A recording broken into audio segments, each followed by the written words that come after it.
the auditors never look at anything less than $10,000. So all I have to do is limit my Yes. fraud to less than that, and I'm going to avoid scrutiny. It's not that hard to trick the auditors, especially when they're like 22 years old and they've never generated a financial statement in their life and they're fresh out of school and they don't know anything. All they know is accounting theory. So like tricking them is not hard. But AI can be programmed to look through every single transaction in a general ledger and spot the inconsistencies.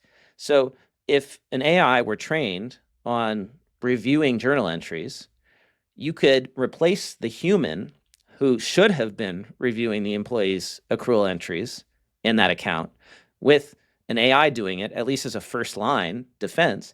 And I bet you that if you gave an AI a bunch of journal entries, like real journal entries as examples, hundreds or thousands of them, and then you gave that AI like an analysis that was performed by a human explaining if this entry is correct or incorrect, like case studies essentially. If you provide an AI with enough examples of proper and improper accrual entries, and then you set it loose on a GL and had it go through all the JEs, the AGEs, it would do great.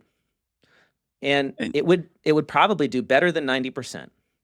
And I'm basing that on the story last week we talked about, the doctors and the diagnostics. diagnosis. Yeah. Right. So we talked last week about how AI beat medical doctors at diagnosing diseases.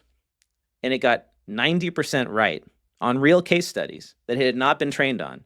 And this is just the current GPT-4 you can get from OpenAI. I mean, actually, not even the So, latest one. It's not even 4.0. It's just GPT-4. Got 90%, and the human doctors got 74%. Why is that? Because humans have a very limited scope of experience, and an AI can have vast knowledge. so, That's how it works. so compare them side by side. Okay, so humans cannot look at every transaction; it's impossible. Human auditor. Right. So they have to take a sampling, and when you take a sampling, there's a chance you're going to miss some. Whatever percentage chance that is, you're going to miss some. On the other hand, AI can look at all the transactions. That might hallucinate and, create some extra things, maybe false positives or whatever. Right. But so that's the real study that has to happen. All you accounting professors have your research departments you have to publish. Those are the two comparisons because which one's worse? The hallucinations that might happen or all the stuff being missed by the manual auditing efforts, the sampling. Well, I'm gonna say that it's okay if you have a little bit of error in the AI because it's still more accurate than a human. And you see that with self-driving cars, right? Self-driving cars in Phoenix and San Francisco, the Waymos that are all over the place here now have driven 25 million miles, and they're something like 76% safer than human drivers. So they don't have to be perfect.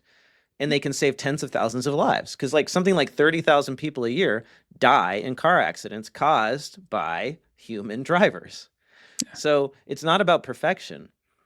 And in the case of auditing, where the bar has dropped so low because of the talent shortage, because of the overregulation of the industry, because people don't have enough time, because of the flawed business model of audit firms, we could significantly improve the quality of external audits and internal audits just by employing AI auditors on the GL.